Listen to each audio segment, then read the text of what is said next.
Hello everyone, I'm Professor Geek and welcome to day 12 of my 31 days of Halloween reviews. For those just joining us, all this month I am taking each day to review a superhero and or comic book related Halloween story, be that in comic books, film, television, whatever. So do check the playlist out there in the top right hand corner and see if there's anything you might be interested in. I cover a pretty wide variety of stuff. So today I am returning to the great Jeph Loeb and Tim Sale team up with Batman, The Haunted Knight. I did a previous video on the first story in this arc, which was Fears, which featured Scarecrow as the main villain. This edition contains 3 story arcs. Fears, which features Scarecrow. Today we're going to talk about Madness, which features the Mad Hatter.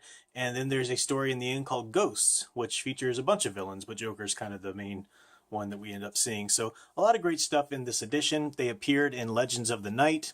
I've showed all of this and gone into some pretty extensive background on Loeb and Sale and this edition in Legends of the Night and all of that in my first video. So I do want to plug that in the top right hand corner. A lot of great stuff. If you're interested in Batman, interested in Loeb and Sale, and interested in this edition here, you definitely don't want to miss my coverage of the Scarecrow story, Fears. So click on that and check that out first. Come right back, we'll wait. So here's the cover page, the title page for our Madness story. We're featuring the Mad Hatter. And at the beginning of each of these stories, we get the jack-o'-lantern there with the Batman face, and we have the Mad Hatter, of course, because the hat on him, of course, that's the villain here. This is a wonderful story. It features Barbara Gordon. Remember that the Legends of the Night takes place in the early years of Batman, so before he had Robin, before he had Batgirl certainly, and any of that. So these are stories from his early life and early career. And this features a young Barbara Gordon. And at this time in the continuity, Barbara Gordon was not Jim Gordon's daughter, birth daughter, and that's the case quite a bit and often in continuity. But she's his niece, basically, but they adopt her. And they really do love her as his own daughter, as their own daughter. That's something that's shown pretty clearly, even on the first page. So I love the relationship, the father-daughter relationship that the two of them have. They have their own struggles and arguments, but there's a real love there. So they're trying to work out the new arrangement of living together at this time. It's Halloween night, or it's Halloween night. And the Mad Hatter has been kidnapping children over the last nights, and there's a missing spate of them, and Batman is on his trail, and he wants to find out where the children are, obviously. So more of that great Tim Sale art. Look at that 2-page spread. I mentioned last time how Tim Sale is given to wide spreads, either 2-page spreads, 1-page spread. Even when he's doing multiple panels on a page, they're going to be very large and picturesque and just frameable. Love his art. Gorgeous. I know I talk a lot about his art, but I probably continue to. So Loeb really knows the character as well. Just reading through this, I just really wish they'd go back into a Batman story again. I miss their treatments of him. So I also like that their understanding of Batman really is as the Dark Knight. And what I mean by that is my friend Chris Moe, who I've been talking about his Halloween vlog as well, his 31 Days of Halloween. He describes that he talks about how Batman should be a Dark Knight, but that Knight is Knight, and all people want to focus on today is the dark. You know, make him dark, make him edgy, make him dark. But he's a knight, and that knight, it doesn't mean more darkness. That knight means chivalrous. That knight means there to save you. And one of my favorite images from a Batman story was a Carl Kessel story in which Superman is talking to Batgirl, and he says, "I'm surprised that you chose to follow Batman and emulate him because he's a little dark." And Batgirl says, "He's not dark at all. He's the light. He's shining the light in this darkness and waiting for us to get out, or helping us get out of it. He's inspirational." And absolutely, that's Batman. That's who he should be. So love that. So this story, just this short little story here, really deepens the mythology in a couple of ways. First of all, Batman in his inner monologue talks about how Jervis Tetch, the Mad Hatter, is playing on a memory that Batman has of his mother. And I'll try not to ruin it too much, but it gives the Mad Hatter, who can sometimes be treated as just sort of a silly, off B-list villain or whatever, gives him a real psychological resonance with Batman, and it makes him a deeper villain and a deeper struggle for Batman to overcome him. He's just not one of the thugs or whatever that Batman can easily take down. So Batman is trying hard to save the children, and there's even this moment here It says... So I'm just going to read these his inner monologue here on this wonderful 2-page spread, because you get the heart of Batman. And this isn't something that Batman would say nowadays. Well, maybe nowadays in the Rebirth comics, some of those are getting him back to having a heart. But certainly most people, oh, Batman doesn't care about trick-or-treaters. Batman's too badass. He's too, whatever. This is stupid, stupid. So I'll just read what he says here. Tonight is Halloween. Children should be allowed to dress up as spooks and fairies and collect candy without having to worry about being poisoned, molested, or worse. In the past weeks, reports of runaways disappearing near Gotham Central Park led me to Jarvis Tetch, delusional, schizophrenic, homicidal. The Mad Hatter is in Gotham City. Batman actually wants children to be out on Halloween night and having fun and collecting candy. I mean, so many people that just love the Nolan films or love the New 52 Batman wouldn't even remotely think that Batman would be worried about something like that. Oh, he's too busy fighting his demons, It's just stupid. So I like that Loeb and Sale have that understanding of the character. There's also a great thing this story does by having Batman have the memories of his mother. Batman, it juxtaposes the parent story. So you have Jim and Babs and then Batman and his mother, and we've got a nice symmetry there between the two plot lines going together. I also love this panel here. This is an example of what Loeb and Sale can do. So this whole page here, you've got 4 lines, 3 panels each across, and it looks like it should be successive panels, but instead you've got each row is its own, it could be its own full panel. So you might ask, well, why do they divide them up like that? Well, I think it's to show how divided the family is, how there's no connection there yet. They love each other dearly, but they haven't really communicated. They're not really hearing each other. Even Mrs. Gordon there just walks off to feed James and says that she's not going to get into the fight. So just little touches like that, show that the art can really say a lot. It doesn't just have to be an illustration of the story. The way the art is approached and the way it's laid out in the page can actually have some commentary about what's going on in the story. So I think that's a wonderfully artistic shot there. It also sort of mirrors a window pane a little bit as well, like you're looking in on their lives and stuff. So a little touch to the voyeurism of comic books, which I thought was great. Some beautiful religious imagery there. Tim Sale and Jeph Loeb know how to do that. You've got the sort of Christ-like angelic pose there once he's been shot by Mad Hatter and he's coming to slowly. There's some black and white art here in a moment where Batman starts to remember his mother. I think it's back here. Yeah. And that just goes to show how much the art itself is really brilliant. I mean, the colorist in this is wonderful. Can't remember the colorist's name. He's a colorist that works with Tim Sale a lot and does a great job. Gregory Wright.